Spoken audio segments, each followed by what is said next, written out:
দুপুরে খাওয়া দাওয়া আমাদের শুরু হয়ে গেছে। কি দিয়ে খাচ্ছো? শুরু করে দিলাম শুক্তো।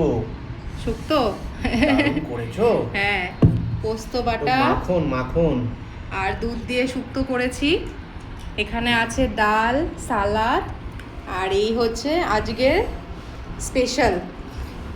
এটা করেছি হচ্ছে ক্যাপসিকাম আর হচ্ছে পেঁয়াজ দিয়ে, কারি পাতা দিয়ে চিকেনগুলোকে একটু ফ্রাই করে নিয়ে করেছি হালকা পাতলা। না বলবে কি এটা খাবোই না।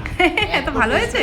সবটাও এটা দিয়ে না সত্যি ভীষণ ভালো লাগে, দুধ দিয়ে শুক্তোটা করলে ভীষণ ভালো লাগে খেতে। দারুণ হয়েছে, দারুণ। তোমারটা নিয়ে আসো তাড়াতাড়ি জলদি। হ্যাঁ হ্যাঁ, নিয়ে আসছি। আমারও প্রচন্ড খিদে পেয়ে গেছে, নিয়ে আসছি, একসঙ্গে খেয়ে নিচ্ছি। কেমন হয়েছে, ভালো তো? অসাধারণ। আচ্ছা কোনো কথা হবে না। ঠিক আছে, খাও, আমি নিয়ে আসছি। চিকেন নিচ্ছ? হ্যাঁ নিয়ে নিলাম চিকেন। কি বানিয়েছো, কালারটা কি হয়েছে গো, দুর্দান্ত কালার তো।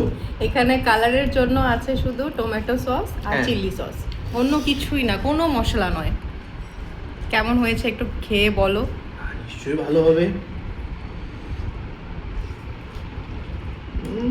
ভালো বানাতে পেরেছি তাহলে? একদম সিম্পল, অসাধারণ।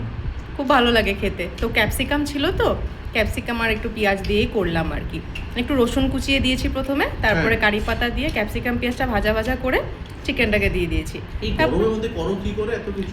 এটা একদমই সোজা, এটা নর্মাল যেটা চিকেন বানানো ওটার থেকেও খুব সহজ, এটা তা হয়ে যায় ঝটপট করে। গরম পড়েছে, হ্যাঁ, তুমি যে এই প্রচণ্ড। গরমে এত কিছু আমাকে বানিয়ে খাওয়াও, তার জন্য তোমাকে হ্যাটস অফ। না ওই তো তার জন্য গরমের জন্য আজকে শুক্তোটাও বানালাম তো। তোমার দিতে হবে কিছু একটা। ভাবছি অবশ্যই, হ্যাঁ হ্যাঁ, একদম একদম তোমার দেবে। বার্থডেও আসছে, হ্যাঁ কি দেওয়া যায়। ঠিক আছে, খেয়ে নাও তাহলে। হ্যাঁ। আশা করছি ভিডিওটা আপনাদের ভালো লাগবে। দেখার পর অবশ্যই লাইক, কমেন্ট, শেয়ার আর আমাদের চ্যানেলটাকে একটু ফলো করে সঙ্গে থাকবেন। দেখা হচ্ছে আগামীকাল একটা নতুন ভিডিও নিয়ে। আজ তাহলে আসি, বাই।